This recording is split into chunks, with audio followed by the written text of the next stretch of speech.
Hey everyone, and welcome back to the podcast. I'm Mark, and, as usual, I'm here with Jenny, who's always ready to ask the tough questions. Hey Mark, you know I love exploring the wild world of tech with you. And today's topic, well, it sounds like something ripped from a science fiction novel, doesn't it? It really does. We're diving into the APAL Hestia NTN IoT Dongle. Quite a name, right?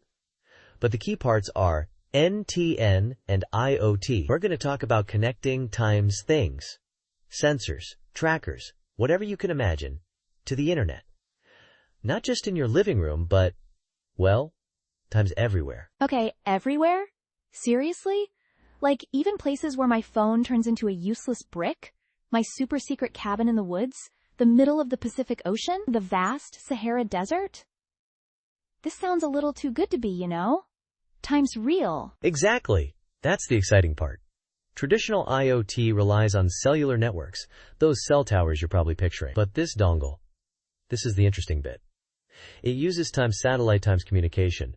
It's called non-terrestrial networks, or NTN. Imagine satellites, way up there, providing a connection where cell signals just can't reach. So it's like having a tiny, portable satellite dish for anything you want to keep track of, no matter how far away it is? Precisely.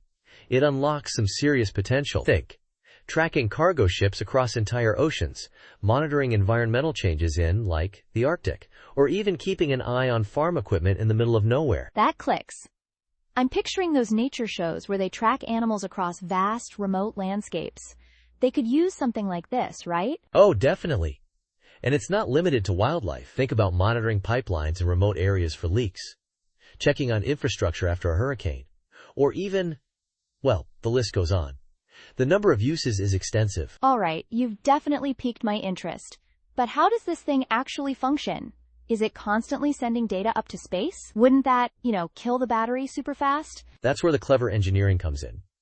It's designed for ultra-low power consumption. They have this special mode, I believe it's called LPLD, where it sips power, using only 73 microamps in standby. That's a minuscule amount compared to, say, your smartphone. 73 microamps. Okay, I'm getting a bit lost in the techie details, but it sounds impressively small. So it can run for ages on a single battery, even in the most remote locations? Right. That's critical for these remote setups. You don't want to trek out to the middle of the desert to change batteries every other day. And there's another cool feature. It's not just times satellite. It has dual mode times connectivity. Dual mode? Meaning? Meaning it can switch between satellite and terrestrial times networks, your regular cell service. So if it times find a cell signal, it'll use that, saving even more power. But when it's out of range, bam, it switches to satellite. That's smart. It's like a built-in backup system. So it's basically always connected, one way or another. Exactly. Always connected is APAL's goal, it seems. And they're serious about it. This dongle is built to comply with all the latest industry standards. The 3GPP Release 17 stuff. That means it should play nicely with a wide range of other equipment. That sounds very promising.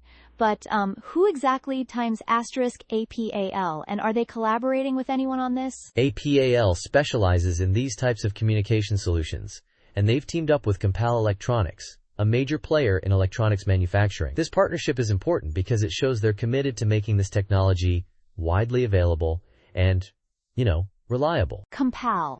That name rings a bell. So this isn't just some far-off concept. It's something that's actually going to be, available? Yep. They're aiming for a launch on Amazon in March 2025.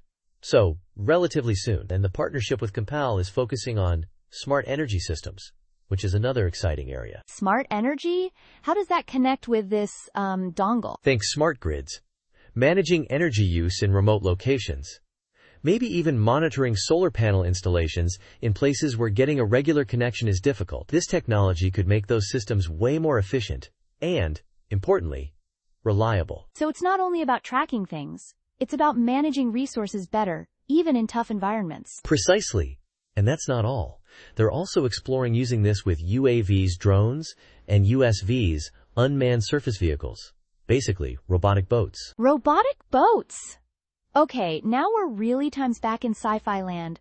What would those be used for? Imagine monitoring ocean conditions, tracking pollution, perhaps even search and rescue. Having a constant, reliable connection to those vehicles, no matter how far out at sea, that's a significant advancement. The potential applications seem huge. I'm beginning to understand your excitement, Mark. It's not just a new device, it's a whole new way of connecting things that were previously unreachable. Exactly. And for industries that depend on data from remote places, agriculture, environmental science, logistics, disaster relief, this could significantly improve their operations. Okay, something just occurred to me. With all this data flying around, are there any, concerns about security or privacy? That's a very valid question, Jenny, and one that APAL, and frankly the whole industry, is taking seriously. The data is encrypted, of course, and they are adhering to regulations. But, and this is a big but, like with any emerging technology, it's something we need to monitor closely as it becomes more common. Makes sense.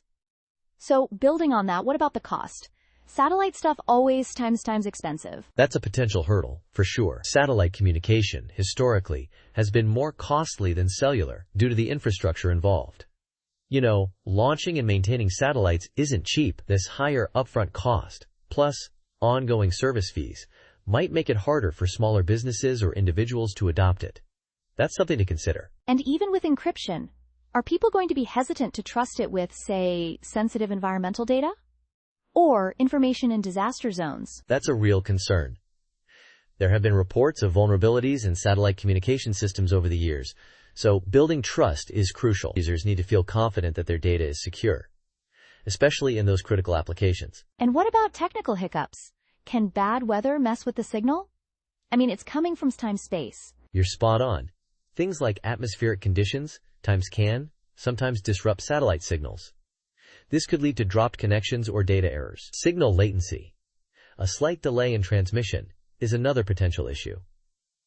These are challenges the industry is working on, but they're definitely factors to keep in mind. So to prepare for next week's show, let's put some polls out to our listeners. A good one would be, what do you think is the most promising application of NTN technology in IoT? And list logistics, agriculture, environmental monitoring, and other as options. Great idea. We could also ask, would you be willing to pay a bit more for a product using NTN IoT for that better connectivity? It'd be interesting to see what people think. And we should definitely ask some discussion questions, both in the podcast and on social media, like, could NTN IoT devices be a game changer in search and rescue, and how? Get people thinking about the real-world impact. I like it. Or maybe, do you think NTN technology could improve smart energy systems in remote areas? That ties back to what we were discussing earlier. Ooh, and we could even ask, should there be tighter regulations around satellite IoT to ensure security and privacy? That's a hot topic. We could even have a segment where listeners call in or send voice messages, sharing their experiences with IoT in challenging environments. Bring in that personal touch. Or, how about a quick debate or quiz within the podcast about the pros and cons of NTN technology? Keep things lively. And we could end with a future application segment. Encourage listeners to imagine new uses for NTN IoT that haven't been widely discussed yet. Get those creative juices flowing. This has been eye-opening, Mark. This little dongle seems powerful, and the dual mode with both network and time satellite is very useful. It is. It shows where connectivity is headed. That ultra-low power consumption is essential too. So to summarize, we've got the APAL Hestia NTN IoT dongle coming to Amazon in March 2025, promising global connectivity, very low power use, and a whole bunch of applications we're probably just starting to explore. That's a perfect summary, and we'll be watching this one closely. Thanks for the insightful questions, Jenny. Thanks, Mark. Always fun to have my mind stretched by your tech knowledge. And to our listeners, thanks for joining us on this exploration into the world of satellite IoT. We'll be back next week with more tech adventures.